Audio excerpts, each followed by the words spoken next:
안녕하세요. 그녀의 북살롱 미셸입니다. 네, 오늘은 올더스 헉슬리의 인식의 문이라는 귀한 책을 좀 소개해 드리려고 합니다.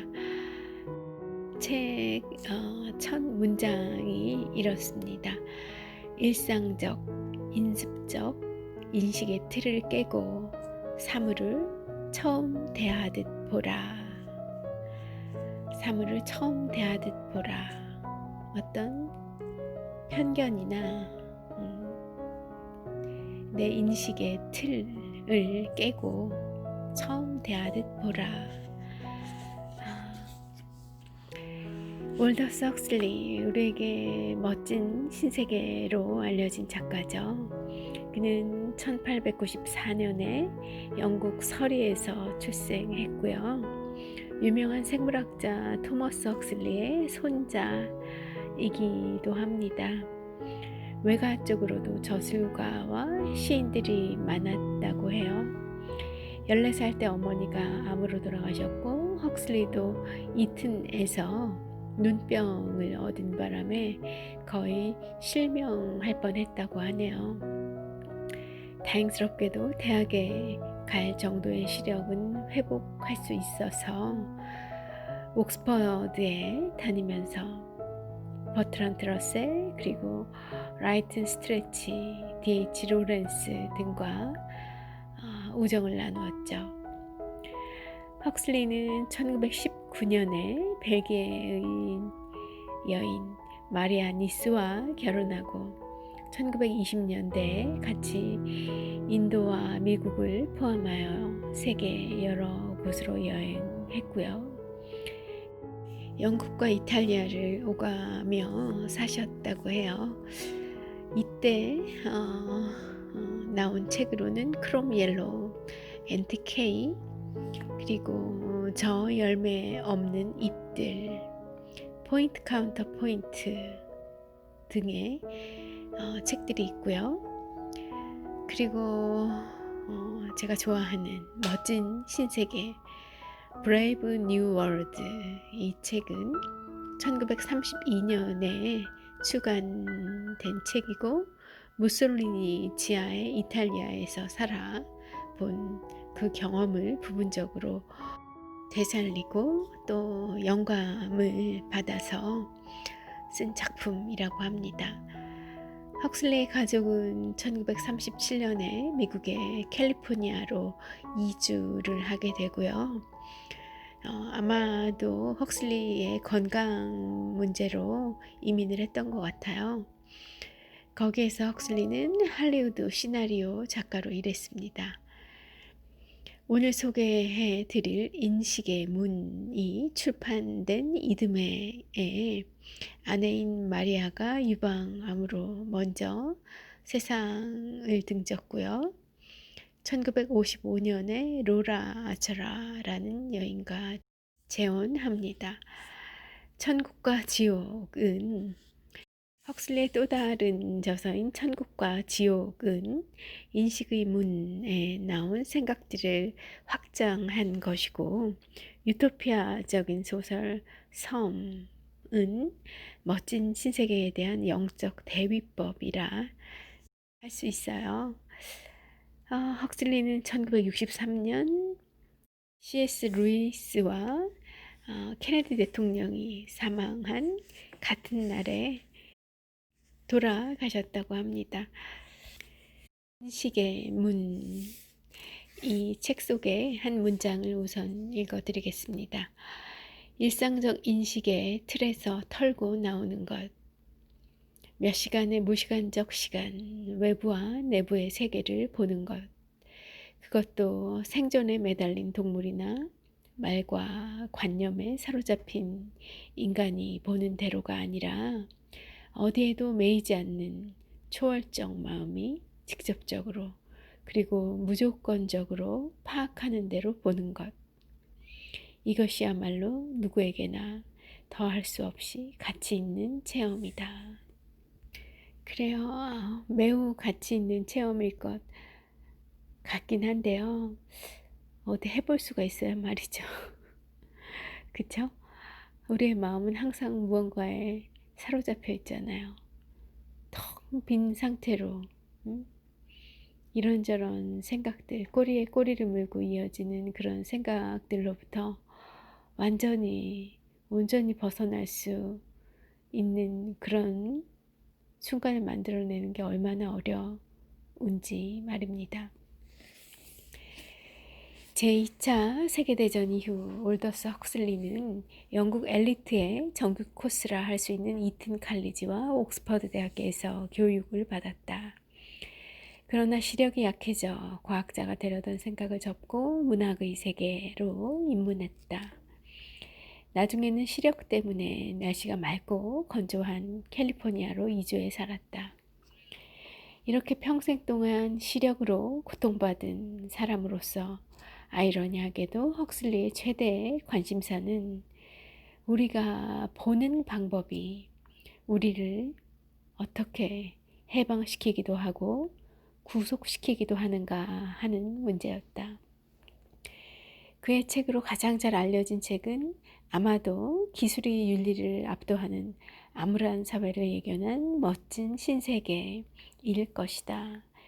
여기서 헉슬리는 조지 오웰의 1984처럼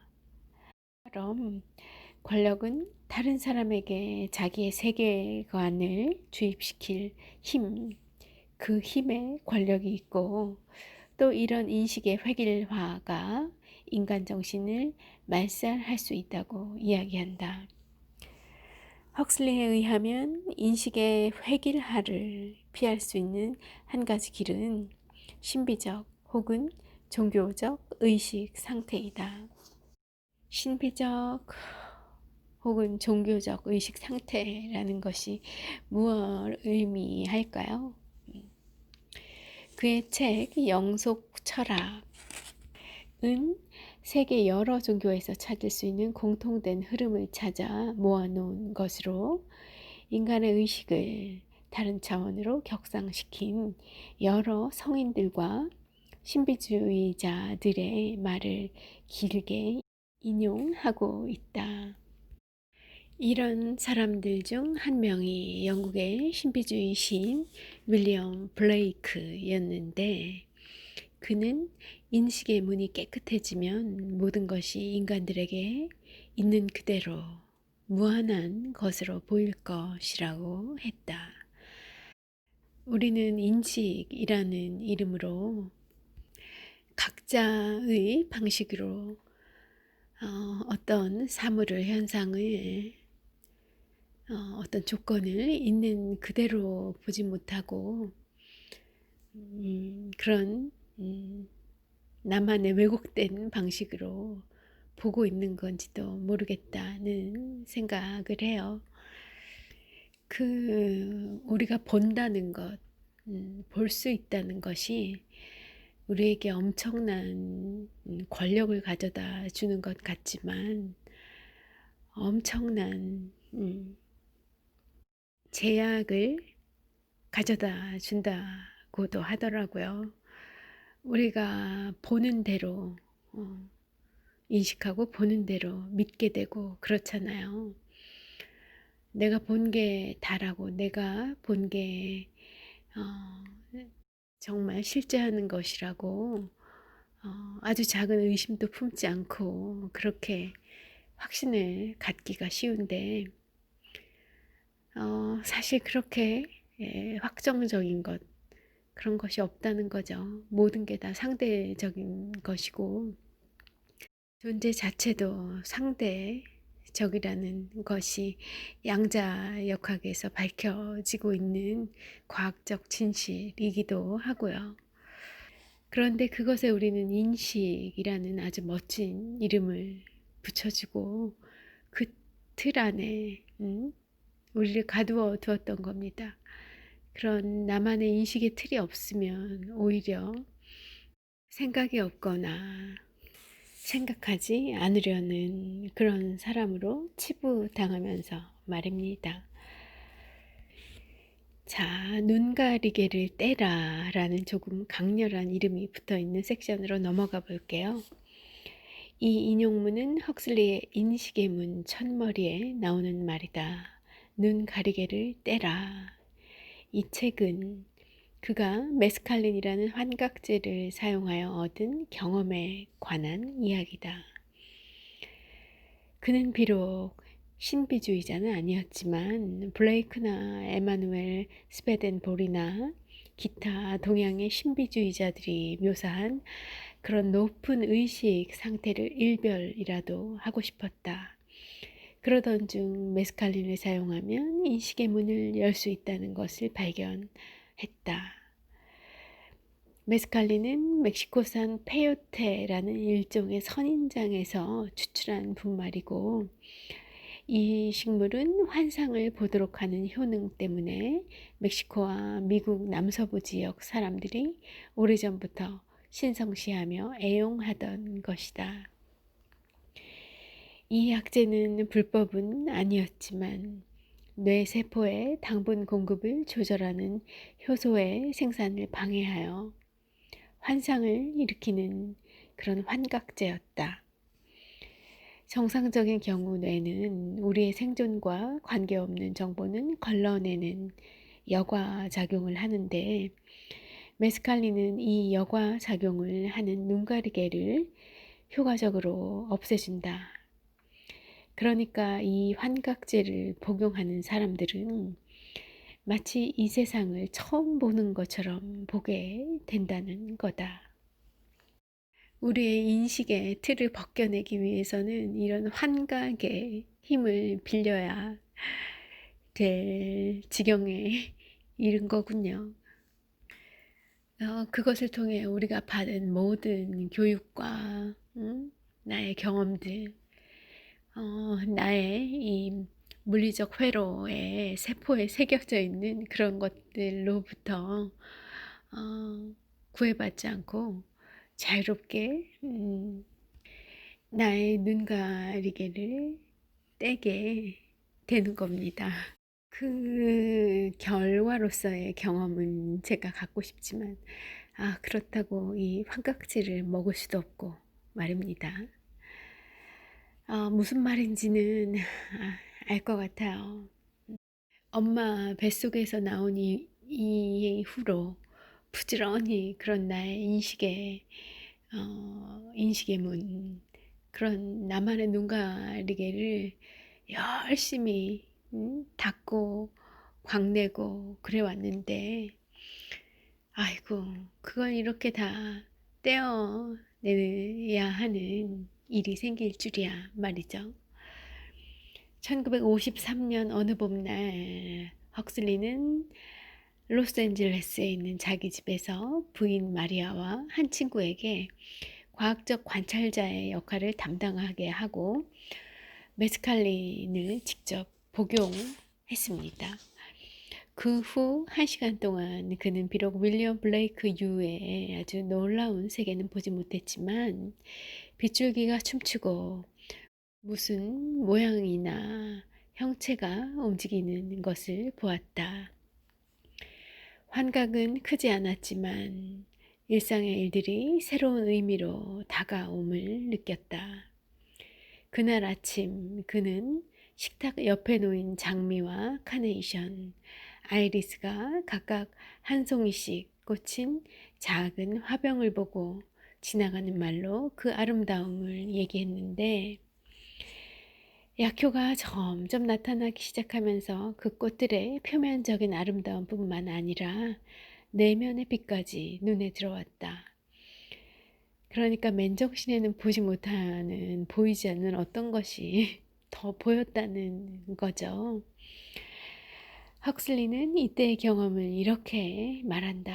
나는 아담이 그가 창조된 아침에 보았던 것을 보았다. 순간순간 발가벗은 실존의 기적이었다.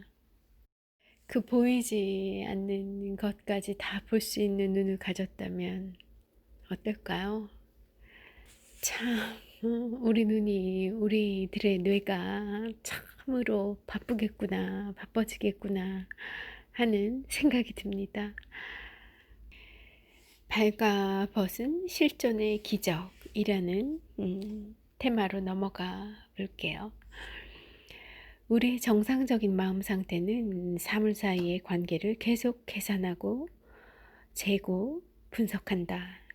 그러나 헉슬리에 의하면 메스칼린의 영향 하에서는 장소, 시간, 거리 등이 그렇게 중요하지 않게 된다. 메스칼린을 처음 복용한 그날, 그는 자기의 시계를 들여다보며 그것이 다른 우주에 존재하는 것이라 여겼다. 영원한 현재 속에 산다는 것이 무엇을 의미하는지 발견했기 때문이다. 그는 난생 처음으로 동양 종교서에서 읽어본 현존성, 그러니까 이 순간에 진정으로 살아있음의 희열 같은 것을 직접 체험할 수 있었다. 우리는 환각제를 가까이 하면 안 되는 것으로 그렇게 주입되어 왔는데 세상에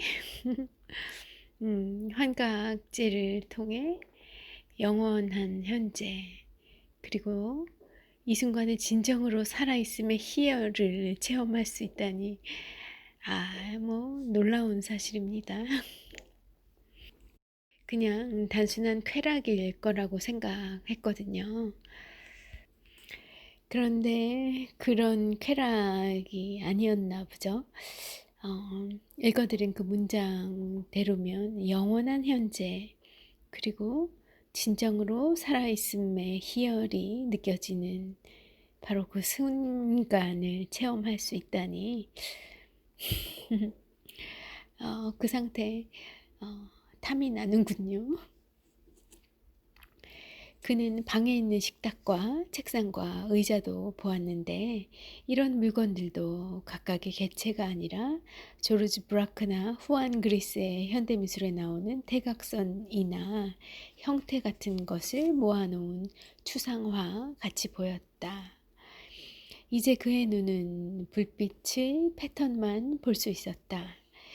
이것은 내가 책상에서 공부할 때 앉는 의자이다 하는 식으로 말하던 두뇌 부분은 떨어져 나간 것 같았다.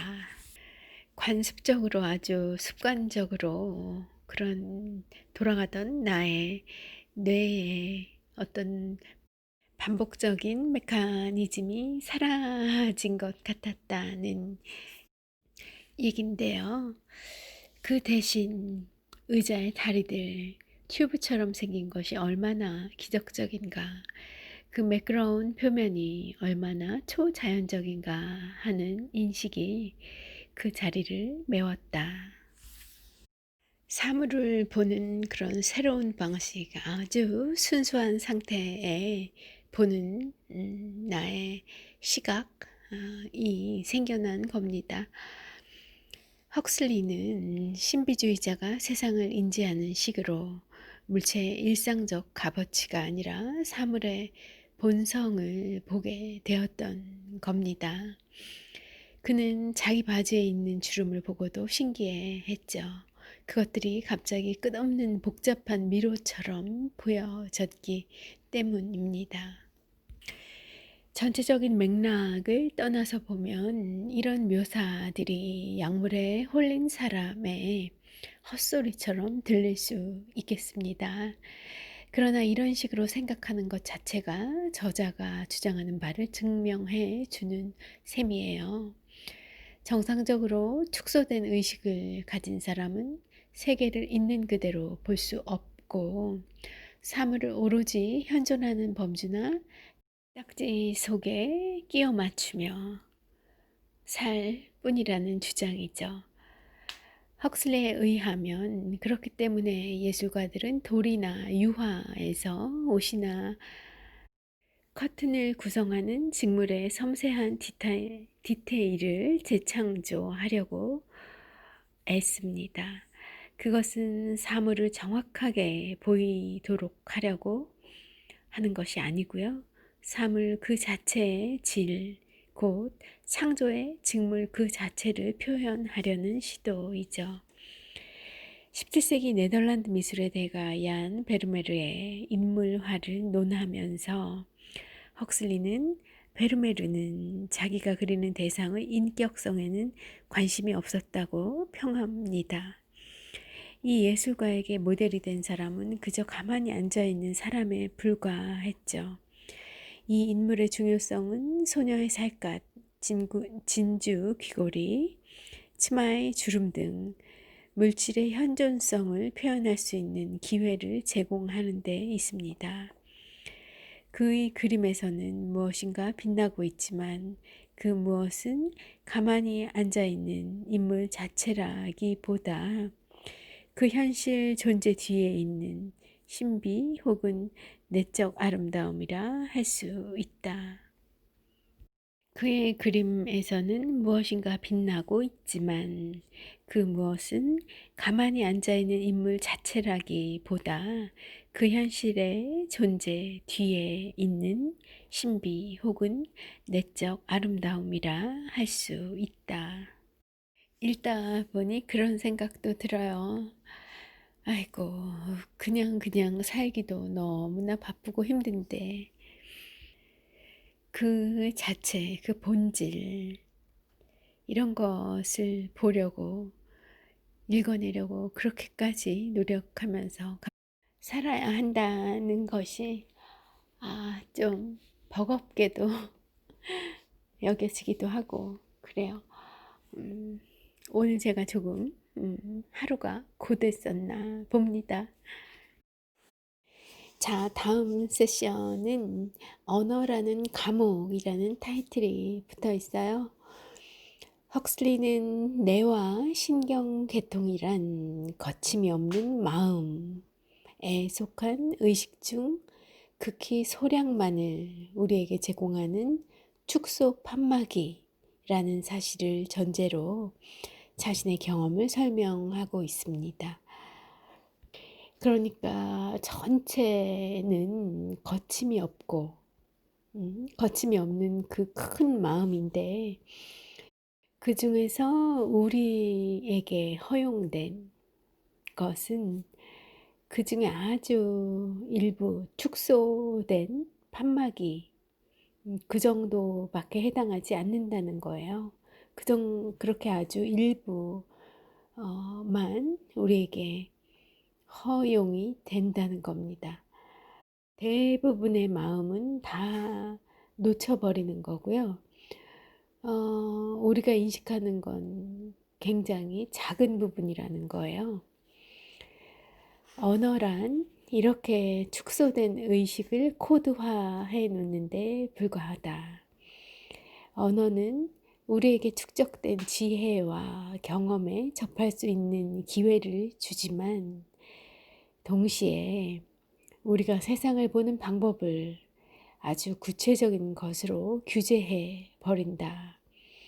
예를 들어 어떤 사물의 이름이 주어지지 않으면 그것은 정말로 존재하지 않는 것이 되고 만다.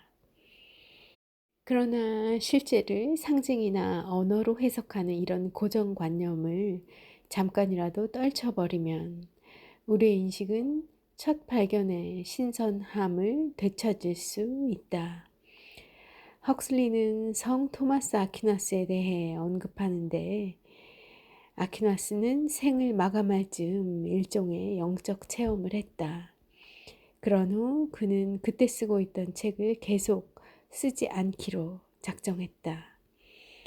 영적 체험을 하고 나니 말로 이루어진 신학이나 신에 관한 모든 개념과 사상들이 어처구니 없는 넌센스로 보였기 때문이다. 공감이 되실까요? 우리는 사물을 설명하기 위해 우리가 쓰는 상징들을 실제와 동일한 것으로 오해하는 실수를 범한다는 것이 바로 헉슬리가 도달한 통찰 중 하나이다. 언어와 예술이 아무리 아름답더라도 그것은 보이지 않는 실제의 더 높은 아름다움을 표현하기 위한 어떤 표상에 불과하다. 그러니까 앞서 소개해드린 그 내용에는 우리가 보는 것이 우리를 지배한다. 우리를 제약하고 구속한다. 본 것 안으로 우리의 생각이 갇혀져 버리기 때문에 그렇게 우리를 결국은 우리가 본 것 안에 가둬두게 만든다는 거죠. 그런데 지금 언어라는 과목 이 파트에서 얘기 드리고 있는 내용은 눈이 우리의 시각, 그 시각으로 눈으로 보여지는 그런 것들이 우리를 제약하는 것처럼 또 우리가 사용하는 언어라는 것 자체가 우리의 사고를, 인식을 마찬가지로 제한한다는 겁니다. 우리가 표현하는 언어와 단어 이런 것들로 우리의 마음을 그리고 우리가 뭐 알게 된 어떤 깨달음이랄지 어떤 정보들이랄지 그 모든 것들이 를 받아들이는 그 메커니즘, 체계가 우리의 언어라는 체계를 이용해서 이 정보가 흡수가 되고 우리의 생각이 정리가 되고 이런 거기 때문에 사용하는 언어 자체가 또 하나의 우리의 감옥, 인식의 틀, 우리를 어떤 틀 안에 가두어두는 그런 역할을 한다는 거죠. 시각과 마찬가지로요. 자아를 잃어버리는 해방감이라는 파트로 넘어가 볼게요. 때로는 이런 약물 복용 경험이 도를 넘기도 했다. 그는 종교 경험을 다루는 문헌에서 황홀경뿐 아니라 공포와 두려움을 함께 이야기하는 이유를 깨달았다. 더 높은 의식 상태에 있을 때면 압도되는 듯한 두려움 혹은 그의 작은 두뇌가 그가 보고 경험하는 것을 처리하지 못하는 것이 아닌가 하는 무서움이 들기도 했다. 그는 이를 인간의 이기주의와 신의 순수성 사이의 양립 불가성이라는 말로 표현하고 있다. 헉슬리는 이런 경험을 메스칼린이 뇌로 보내는 당분을 제한하기 때문에 의식적 자아의 활동이 그만큼 약화되는 것이라고 설명했다. 그가 쓴 글에 의하면 방 안에 두 사람이 있었는데 둘 다 내가 메스칼린 덕으로 구출되기 전에 그 세계에 속한 이들이었다. 그 세계란 자아와 시간과 윤리적 정죄, 공리적 고려가 판치는 세계. 인간의 삶에서 내가 무엇보다 잊어버리고 싶어하는 그런 것들. 자기 주장, 독단, 거품이 든 말, 우상처럼 떠받들고 있는 관념들이 난무하는 그런 세계이다. 헉슬리의 통찰은 인간이 이기적 자아를 초월했을 때 어떻게 되는지 전해주려고 했던 많은 성자와 신비주의자, 천재, 요기들의 말을 반영하는 메아리였다. 실제를 직접 인식하는 데 몰입하면 우리의 이기적 자아는 사라지고 우리는 무아가 된다. 무아, no self의 상태가 된다는 거예요. 나의 이기심을 버렸을 때 그런 상태로 들어간다는 겁니다. 제가 오늘 출근길에 들었던 그 달라이 라마의 방송에서 이런 언급이 있었어요. 세상의 모든 고통은 나의 행복하고자 하는 마음에서 비롯된다는 내용이었어요. 반대로 타인의 행복을 바라고 위하는 마음에서는 번민이 생기지 않는다는 거예요. 고통의 원인이 되지 않는다는 거예요. 그런데 나만 행복하고자 하면, 내가 행복하고자 하면 거기에서 모든 이 안 좋은 감정들과 불안함, 두려움, 이런 감정들로 이어지고, 나의 행복이 아니라 내가 사랑하는 누군가가 행복하기를 바라고 위하는 마음을 늘 가지고 있는다면, 그렇다면 그런 번민거리들이 생기지 않는다는 거예요. 마음의 지옥에서 벗어날 수 있다는 겁니다. 나의 마음이 지옥이라면 그건 바로 나의 이기심, 나만을 위하는 마음, 나의 행복만을 고려하는 그 마음이 원인이라는 그 말씀에 아하, 아차 싶더라고요. 너무나 많은 매체에서 나를 돌봐라, 어, 나만을 생각하고 위하기를 강조하는 그런 추세이잖아요. 그런 트렌드.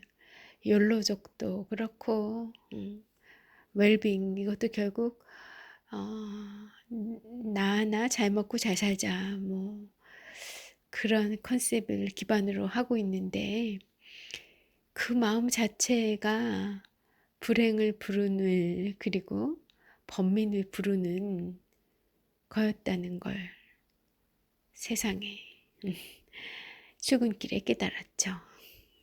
그런데 오늘 밤에 야근을 하고 늦은 밤에 돌아와서 펼쳐둔 이 책 속에 그런 아침에 만났던 그 귀한 문장과 또 이 맥락이 다 있는 헉슬리의 이런 귀한 책을, 문장을 만나게 된 겁니다.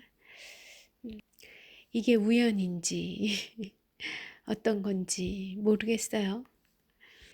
그렇게 인간이 이기적 자아를 초월했을 때 자연이나 신과 하나가 되게 되는 것이다.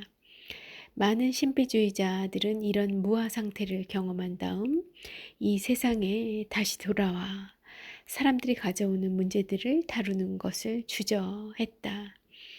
그러나 헉슬리에게는 자아라는 생각을 잃어버리는 경험이, 그런 환각제를 빌려서 경험하게 된 그 경험이 큰 해방감을 안겨주었다.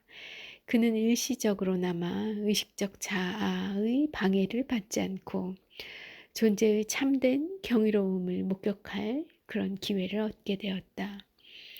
그는 개인의 느낌이 그렇게 중요한 것이 아니라고 보았다. 우리의 일상적인 마음을 채우고 있는 값싼 생각들이나 체하는, 이런 채 저런 채 쟁체하는 그런 자세는 그 놀라운 경이로움 앞에서 아무것도 아닌 것으로 되고 만다. 더욱이 상상력이나 창조성이 개인의 인격성에서 나오는 것이 아니라는 사실을 깨닫게 되었다. 이런 것들은 베일을 걷어올려 자아의 너머를 볼 때 비로소 얻을 수 있는 결과였다.